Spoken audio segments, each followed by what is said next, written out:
Mais la zone est à l'ennemi à unité à cash. Si quel gagnant est lobby que tout capacité va profiter pour pas penser. Na discours au lèvres ou dans Nairobi. Fatia loba que na vision de loin. La partie na vision mi balé ou de ko sangana. Fati mutaluba. Et ça la malana ba Côte d'Ivoire na ba Sénégal. Tomatisa maturité politique. Gaba biloko batu bazolinga ba manipuler ngaso na retira makambo nanga ya 15 millions pour président loba etotika justice ça musala.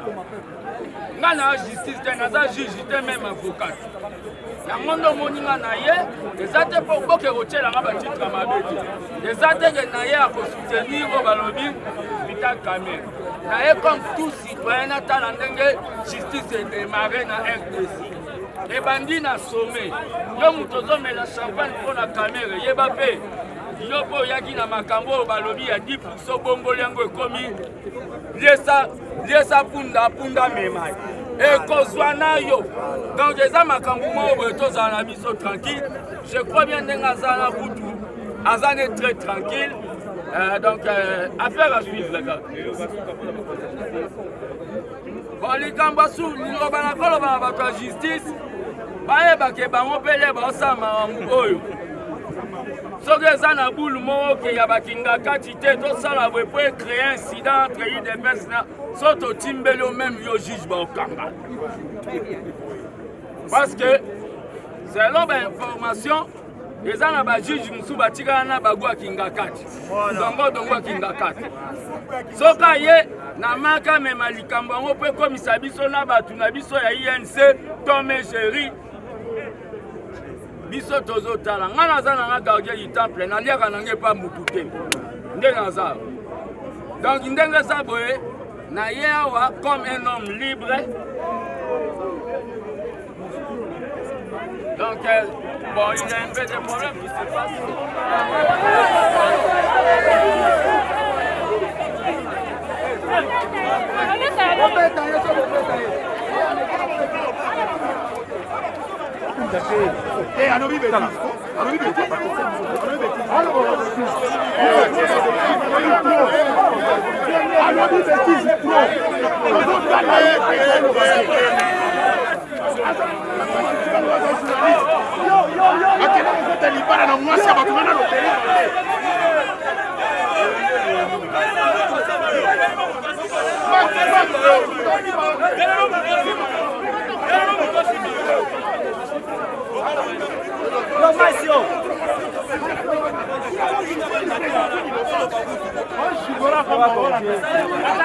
Est-ce qu'il y a mon qui a Yibaki? Il a été invité. Ça c'est une invitation, Babengissien. Oyebi a droit de Robaka. Moutounionso, il fait une présomption d'innocence. Vital n'a pas volé. Nous disons en droit sur une combi probation. La charge des preuves est comme celui qui allègue les faits. Lorsque tu intentes une action en justice contre Kamerhe, prouve-le. Est-ce qu'il y a des éléments? Et qu'est-ce qui ne va pas avec l'autre qu'on est en train de poser? Non, il est arrivé, il a débordé dans ce dire. Voilà, lorsqu'il est arrivé, il n'a pas de preuves à conviction. Il n'a pas les éléments matériels. Réellement que Vital a volé. Il dit non, Fati, félicitations, Vital a volé, on l'a humilié. Est-ce qu'il a vu être humilié? Vous voyez ça? Ce que nous dénonçons, d'ailleurs moi je connais Mike, à un certain moment il était par derrière Vital lorsqu'il était président de l'Assemblée. Ce sont les gens qui sont en train de mendier l'argent. Aujourd'hui parce qu'il n'est plus avec Vital, il veut se valoir avoir l'autorité sur Vital et dire n'importe quoi. Ce n'est pas bien. Nous n'avons pas de preuves jusqu'à présent. Nous aimerions voir la personne qui a tenté une action en justice contre Kamerhe. Qui puisse un peu étaler les preuves à conviction. Lorsqu'il y aura les preuves à conviction, réellement nous allons dire que Vital a volé.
D'un groupe soutenant un parti politique bien connu, quand vous voyez ces genres de personnes à longueur de journée tirer à boulet rouge, vilipender, insulter Vital Kamerhe très souvent sans preuve, aller jusqu'à insulter même sa femme, ses enfants, aller jusqu'à insulter ses parents. Mais quel genre d'acharnement devons-nous rechercher si ce n'est pas de l'acharnement? Non, je crois qu'il y a eu un acharnement politique. Chose qui ne m'étonne pas parce que nous sommes justement en politique. Et en politique, vous savez, chacun se bat avec les armes dont il dispose. Du côté de l'UNC et de ses alliés, les armes dont nous disposons, c'est notre connaissance, c'est notre intelligence, c'est notre sagesse. Les autres se battent avec des injures, la diffamation, de l'acharnement. Ce sont les armes dont ils disposent. Que voulez-vous que je vous dise? C'est la politique et il faut l'accepter. Est-ce que vous n'avez pas s'acharner contre ce cas-là qui ont cité Kamerhe? Mais, vous savez, si la justice, je dis bien si, parce que nous sommes dans le domaine du conditionnel, parce que personne ne connaît d'avance le résultat qui sortira d'ici. Si la justice reconnaît Kamerhe innocent, mais pour nous, ça sera tout simplement tout ce que nous recherchons. S'acharner contre ces gens-là. De quelle manière? Je ne vois pas comment nous, on peut les calculer ou calculer un acharnement quelconque. Tout ce que nous savons, c'est que chaque action entraîne une réaction. L'action, c'est Kamerhe invité. La réaction, ça sera à lui et aux gens de l'UNC seuls de décider de la manière dont ils vont orienter. Mais l'UNC ou ses alliés n'ont jamais fait preuve d'acharnement sur quiconque. Au contraire, nous avons toujours fait preuve de modération. Nous avons toujours fait preuve d'attentisme parfois dans certaines situations. Et c'est peut-être ce qui nous entraîne à vivre ces problèmes que nous vivons aujourd'hui. C'est moi qui le dis.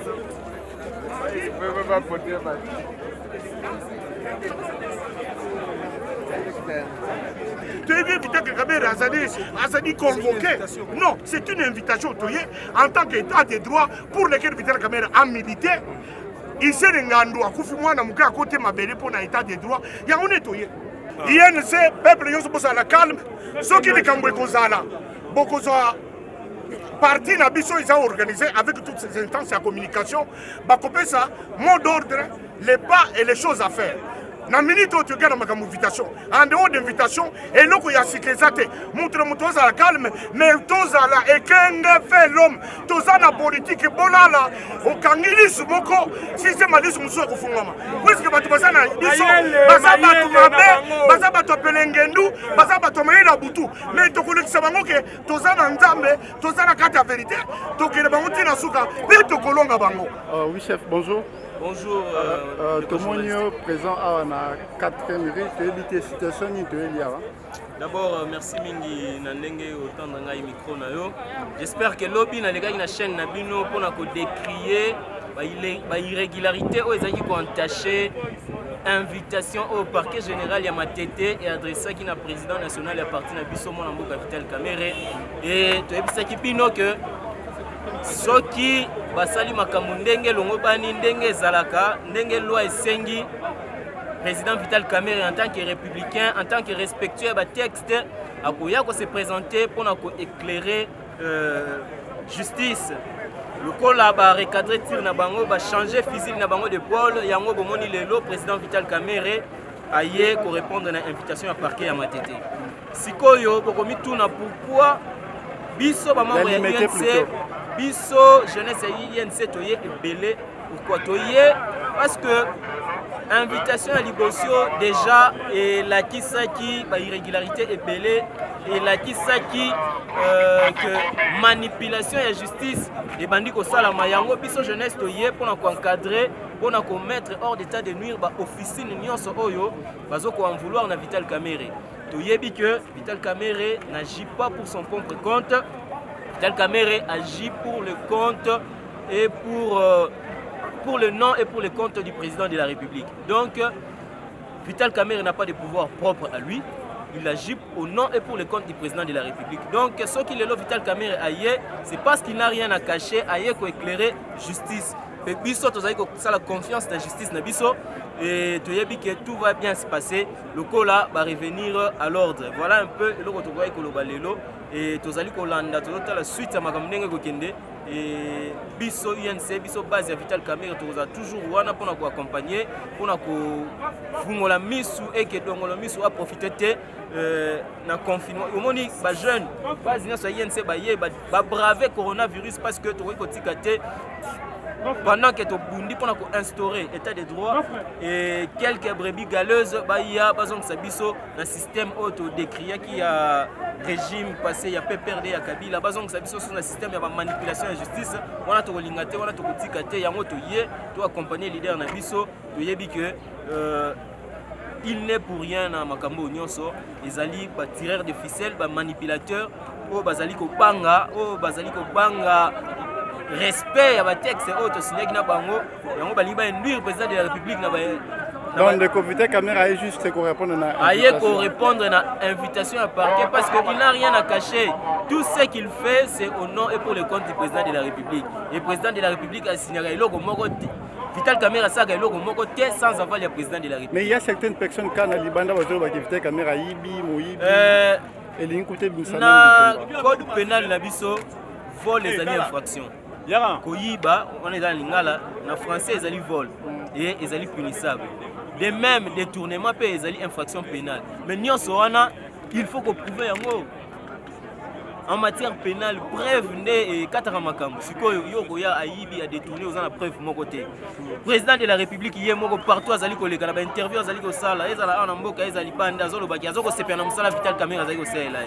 Maintenant, pour le Zélandais, président de la République, le Baki, ces personnes n'ont pas la vitalité. Pour ces gens-là, au bazar, dans le contexte, on a lancé un message. Bazali s'est trompé d'adversaire. Adversaire, la mauvaise Ali Vital Kamerhe était. Bayeba ke ba détracteur ya Fachi bazo zelaga ka séparation ya Vital na président de la République pour pas cueillir bango comme une fleur. Donc biso tozali lynchage médiatique au président na biso za victime nango ebani lelo te. Soki to telemi pona ko riposter ezali parce que ça en était de trop. Vous comprenez? Donc, tous ces gens qui ont la campagne de diabolisation sont identifiés. Dans l'IDPS, ils sont partenaires. Mais pourquoi ils ont stoppé Bangote? Il y a un autre qui ont main noire et Zali Simamakam. Parce que tu as convaincu que Vital Kamerhe est innocent. Est-ce qu'il y a un effet au accord à Nairobi, vous allez toujours respecter en 2023? Accord à Nairobi, vous avez signé le président Vital Kamerhe et le président Félix Tshisekedi. Ceux qui partagent la responsabilité dans le gouvernement, ils réservent qui ils accord mais pourquoi ils réservent qui dans l'INC par il y a 6 ministres et 2 vice-ministres? Ils ont sur base d'accord. Tant qu'ils vont répartir l'entreprise publique, pourquoi ils ont réservé par l'INC? C'est parce que cet accord continue à vivre. Donc, ils ont accord et c'est Koufa, ils ont se tromper. D'ailleurs, ils ont quitté Nairobi, ils ont signé qu'ils ont balé, Fachi, Naveka. Donc, ils vont se tranquilliser. Et biso UNC toza parti à monene ce qui to constater que la velléité on a manipuler justice ezali ko continuer net to ba ina communiquer la direction politique na biso to ko s'assumer face à guerre au bazo fungula contre biso. Ça va, merci beaucoup. Merci beaucoup.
Chef, bonjour. Bonjour. Si nous sommes ici, c'est à propos de quoi normalement? Non, nous Parce sommes qu'il y a venus- plein de gens, plus de l'INC. Nous sommes venus soutenir notre leader, le président, l'honorable Vital Kamerhe, par rapport à l'acharnement dont il est victime. Ok. Il est victime à propos de... Bon, logiquement, nous ne trouvons pas un problème qu'il soit invité au niveau du parquet. Mais ce qui nous dérange le plus, c'est au niveau de la réaction de certains membres de notre famille, de notre plateforme électorale. Et cela nous a tellement choqués. C'est puisant de là que nous avons parlé de l'acharnement contre notre président par rapport à l'invitation qu'on lui a lancée récemment. Il est venu répondre aujourd'hui. Lorsque tout, du point de vue forme de l'invitation, lorsque tout est rempli, il s'est présenté, on attend sa sortie. C'est la première invitation ou la deuxième? Bon, à mon humble avis, il a été invité, mais il y a eu un problème du point de vue de la forme de l'invitation. Et la date d'abord posait problème. Et on nous a parlé du 6 mars. Et pourtant, on devait écrire le 6 avril. Lorsque tout a été en conformité aujourd'hui, et voilà, le pacificateur se présente au niveau du parquet général. Mais sur place, les gens disent de n'importe quoi, qu'il a volé, gauche-droite. En droit, nous disons actori incumbit probation. La charge de la preuve revient à la partie demanderesse. Tant que jusqu'à ce jour, aucune preuve n'a été brandie que l'honorable président a eu soit à détourner, soit à virer, soit à faire quoi que ce soit, il bénéficie de sa présomption d'innocence. Et il vient en tant que renseignant. Donc nous sommes venus le soutenir, pas par peur, ni par palpitation, juste pour montrer à la face du monde que c'est un homme crédible, quoi. Donc on ne peut pas s'afficher pour demain être sali. Nous savons qui est l'homme.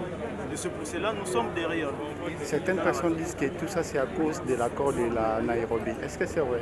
Non, l'accord de Nairobi ne cause pas de problème. Nous savons tous que le président Vital Kamerhe sera élu président de ce pays en 2023. C'est ce que nous savons. C'est ça que vous savez très bien.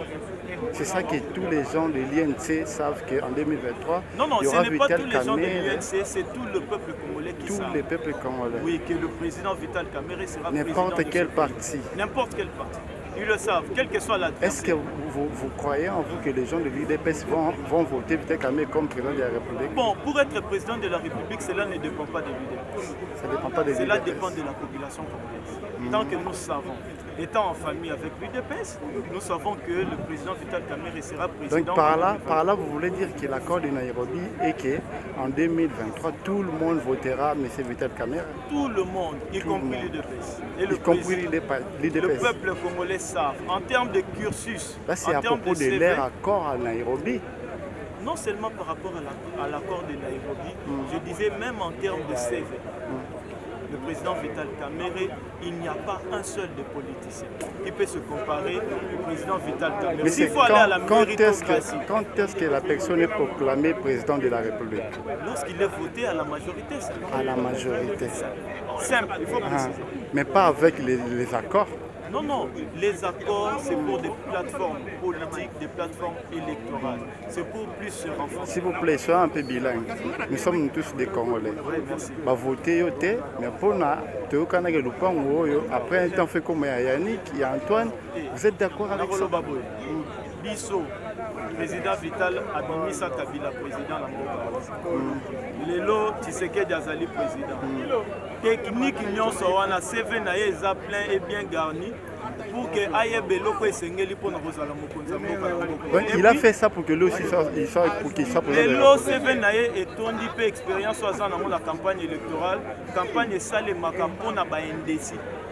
Or, en majeure partie, les Congolais, nous le savons bien que moins sont dans des partis politiques. Plusieurs attendent la campagne électorale pour se décider sur un candidat. Et je sais que tant que c'est un technicien en la matière, il sera élu président. Mais sur place, nous voyons il y a un peu des attiréments entre l'IDPS ainsi que l'INC ici au parquet. Tu peux prendre les images. On a évité. Au monde la plein haute aux alliés à Zeraïma et Zalité. Ceux qui bango bazo bongisa ya mabe, c'est Taliban. Nous le savons. Le président il y a IDP, soit le président il y a Mboka, la France 24 à l'Obaki preuve. Alors belle qui preuve. Mais ceux qui bango bazo que la mokozi na bango maintenant, vous lancez quoi comme message dans la jeune INC? L'INC, je demande à tous les membres de l'INC, jeunesse à Moamba, jeunesse à Tchang, jeunesse fédération Nyonso, dans aucun déti à l'intérieur du pays, tous en ce moment dans Mboka Vital Kamere. Acharnement, il y a 5 bisous qui m'ont communiqué hier, mercredi 7 avril, à 5 bisous Kimia. Nous sommes dans le cadre. D'abord, comme on va bien pas comme les gens sont les pacificateurs. Tous abattoirs Kimia, tous évoluer dans Kimia. Aïe le col à renseignant. Aïe copier ces éclaircissements dans ma cambonion, c'est que la zone d'ombre Zalaki. Pour n'engager à zopé sans des cours na kati. À zo tangisa, va donner chiffré et millimétré. À zopé sa bango donc, motomoko tabangisa muninga. Memi baninga na pouvoir, toyebi ete bazaba ninga na biso toza bango na accord, toko évoluer ensemble. Oya linga benda na bendani, mazo bossa na bokonzinde ya 2023. Nangwa na sengi na bato nyonso nazo sepela na la police, mosala kitoko bazo sala, ba capitaine nyonso, vraiment ça c'est vraiment l'état de droit na komi kitisa. Mosusu akoka ko gude kaza directeur à cabinet yeye oyaye na pesi mbote na bato avocat nyonso ya UNC, je vois maître Gabin Lolendo, maître Fallé et tout le monde. Je vous salue. Nayebi ete mosala ezali malamu, IDPS toza toujours en avant, mopepa sika Congo ya sika, justice ya sika, donc gestion ya présidence ya sika. Yango wana nazo sepela pe na pesi mbote na bana nyonso ya UNC to garder bomoko ndenge mokonzi na biso mboka tiaka boye, mokonzi na biso parti atiaka boye, asengi na bino bomoko tout le monde qu'on évolue ensemble. Na pesi mbote na Chokumani Kisombe oazo lobela ordre esika tozali vraiment bolamu etambola na kati ya parti na biso toujours en avant. Merci beaucoup. Mama jambo. Jambo sana papa. Tokuti bino awa okoki koyebisa biso eza nde mpona nini parce que tomoni na drapeau ya INC. Mimi ninafika hapa kwa sababu ya kusutenir president national Vital Kamere hapa nyingine King.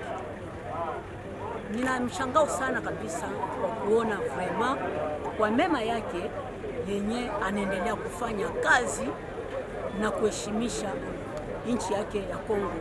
Naona vraiment chuki njo iko mingi, batu habaone ile mema yenye anatumika naye, anatumika na roho mzuri, hana tribalisme mbatu, ubaguzi ya kabila wala rangi hana, kila mtu ni ndugu yake. Ninashangaa sana. Mama, mais comment on a battu tout le monde tandis que tout ça na épidémie moko zo régné dans le monde entier, où ils allaient Covid-19. Siko ceux qui makambo boza pour se passer à même moment na ba période du oyo. Est-ce que tant que maman ils a vraiment malamu pour capable zela basala quand même après? Asante baba. Balikuwa banasema tubakie mu manyumba. Lakini nani ministre wa sante jia nini alipasha sema ke banatumia baba yetu Papa Vital Kamere nini invitation ya nani ya invitation ya nani ya parquet jua nini abakongo ya kwanza coronavirus iishe bana mkonvoke mpaka ile saa banasema batu bafanya basitembe hapa. Mimi naona saa vile banavunja ile kubakia mnyumba, kwa sababu nyuma ya hapa ilifale tunarudisha chef arudie kwake kule mwaveni Uvira, kwa sababu coronavirus haiko, kwa sababu ingelikuwa coronavirus iko hatungeliweza kusimama hapa. Angalia umati wa watu kisi tumesimama hapa basema mujifungie mu manyumba. Tunaona kama kuna politiki yenye iko zaidi yenye biko bananani banamonte yenye shie batu hatuyajua hatuyaelewa, ndio kwa sababu balisema coronavirus. Jua nini balimkonvoke yeye president wetu siku ya leo? Mama, les gens disent que mokonzi Vital Kamerhe a ibi mbongo, a détourné mbongo, a sali boye, tant que mokonzi. Alors, mama kamba bongo ezobima na bamato ya bato. Il y a derrière un monsieur qui dit n'importe quoi. Ah, bah ben il kuna tikuto lingi eluka bitumba. Tango ba interprétation ma beza ko bima pona mokonzi Vital Kamerhe. Bino ba mama yeni sezo sala bino ndenge nini. Yeye mkuu Aksanti Baba, yeye mkuu wa Vital Kamerhe akuiba franga. Yeye anashimamia kazi hiki inaendeka gisi inavyofaa. Kwa sababu yeye makazi zote iko ashimamia sikona. Kama angelikuwa sema aliiba, mtu mwana iba franga, anakimbiaka. Anaweza kimbia mwingine, anakimbia na franga yenyewe, lakini yeye asikukimbia. Iko anamwambia uliiba, yana simama. Ile siku ya nani tuko tunaenda kwa sede moto, yeye alisimama kama barabara, alisalimia watu yote. Watu ndio biko wanamdharau kusema aliiba. Tunajua ke hakuiba, Vital Kamerhe hakuiba, hakuwake mwizi. Alitumika na Mobutu hakuiba hata siku moja, alitumika na mzee Laurent Desire Kabila hakuiba, na tena leo hii anapita na Tshisekedi Felix Tshisekedi kukiti asikuiba kitu. Iko jalousie yenyewe biko anamsikilia kwa sababu iko mtu wa akili, anaona akili yake inamfikisha mbali na iko itaokolewa, ndio maana biko anampiga vita. Iko jalousie. Maintenant batu ya IDPS, ba combattant IDPS bazoyaka malembe pona kutsa mobulu. Est-ce que eza vraiment malamu? Batu ya IDPS abana njo akili. Bangelikuwa na akili, bangeliweza pigia Vital Kamerhe magoti, kwa sababu leo kama biko gisi biko ni juu ya Vital Kamerhe. Kwa sababu Felix Tshisekedi hangeliweza kufika kwenye iko leo, haingelikuwa elimu ya papa Vital Kamerhe. Yeye ndio anatuma kwenye balienda Geneve, batu yote balimkatala. Vital anamkamata mkono, twende huko ndugu yangu, mpaka kwa anamfikisha leo. Mimi na regrete sana kuona leo mkonzi Felix Tshisekedi haishimia Vital Kamerhe. Mimi na regrete sana. Sasa vile mama mchani nini kwa regrete sana. Kwa sababu Vital Kamerhe iko na huruma kwanza ya kusogeza bayatima mbele. Felix Tshisekedi iko yatima. Hakuna siku babake alikamata kita, lakini Vital leo anamwikalisha kukita, anaanza kumwona kwa. Mama, pour cette situation, okoyi kolobani na batu nyonso babilenge ba mama ya INC ba garder attitude nini pona makambo nyonso zoleka pona mokonzi na bino.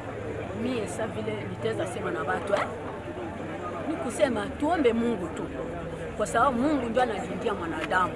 Vital Kamerhe hana na probleme hata yoyote. Mungu ataendelea kumkinga na adui, kwa maana bali ni badui babaya wenye biko wanapenda kuingia ndani babagabule. Yeye hana roho ya kusema atagabulana mtu, iko na roho ya kusema hii nchi yetu ya Kongo ijenge vizuri, tuishi vizuri, batoto ya mayatima, batoto ya bajani baikale salama, bakwe bien. Yeye hana nia mbaya juu ya Kongo, batu ndio biko wanakia na nia mbaya juu ya Maman, au moment que Batirame do Salama entre les jeunes et INC et IDPS, est-ce que Kamerhe na président Félix Boyoka Nigozala kaka malamu tina 2023? Si tuko bien na IDPS, lakini bakombata ya IDPS habatupendi. Meshi tunabapenda, kuna siku tutabakatala. Tunaona hata leo balikia banaanza tugonga na magari. Hatukubafanya kitu, tulikala kimya kwa sababu shie tulipewa majifunzo, haifai kujivanje. Hatunaona mtu anakugusa mjicho, mgeuzie aguse mwingine jicho. Hatukubajibia, Mungu peke yake atabajibia. Accent mama. Mama wetu. Mama tujibo kumona mwabeu. Mulwa muparke general mwabeu. Tujibo kumanya tujibo mulwa kwa information.